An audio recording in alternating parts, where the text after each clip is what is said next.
Umaga ngayon at ikutan natin ang truck natin. Kagabi bago ako matulog, trinay kong mag-post trip kasi hindi siya masyadong malamig.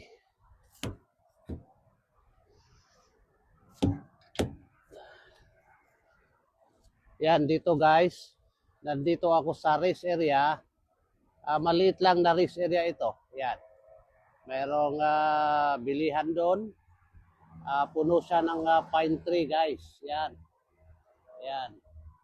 At doon meron pang exercise ng pet. At yun naman guys, nakikita yung kalsadang yan. Yan ay main road, papasok at palabas ng Canada. So yan. Pagpapansin niyo yung ilaw guys, umiilaw-ilaw siya. Yan, automatic na nag-check ng mga ilaw. So far, so good naman siya. So ikutan natin lang ang gulong. Parang parating routine natin na mag-check.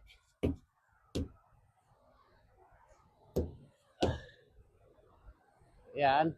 Dito, sa Canada at US guys ay mandatory talaga ang mag-free trip ka kasi malalayo ang biyahe at saka required talaga sa DOT.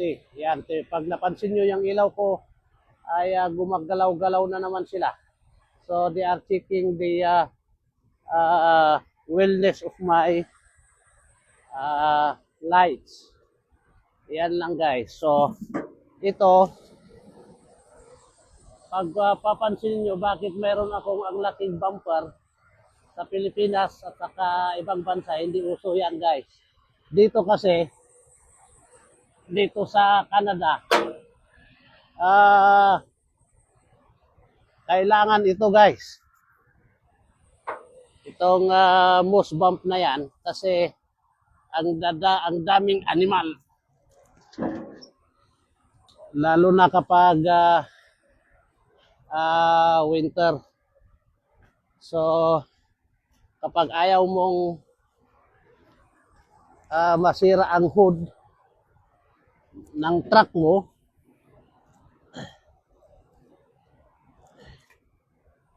importante ang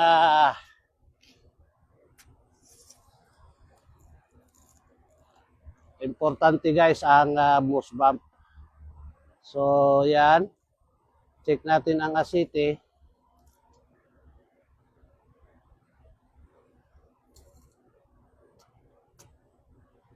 Itong truck ko malapit na sa schedule ng asiti guys, ng change oil. Kaya lang wala tayong magawa pa kasi hindi pa tayo makauwi. Tatapusin natin ang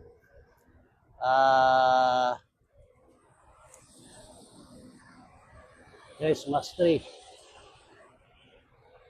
So, yan, i-check natin yung visible na makita natin i-check lahat, especially belt at sa mga preno.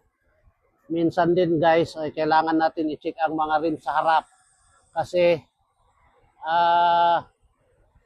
ang rim, kahit anong tibay niyan, may possibility pa rin guys na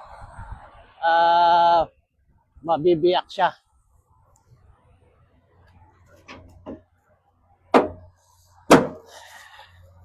So,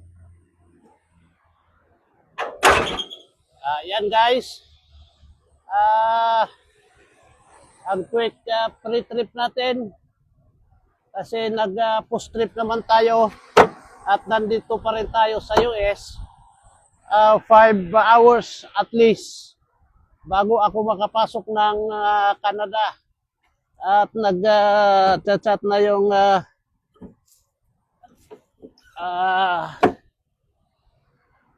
dispatcher ko kung pwede daw pa ako makakarga ngayon.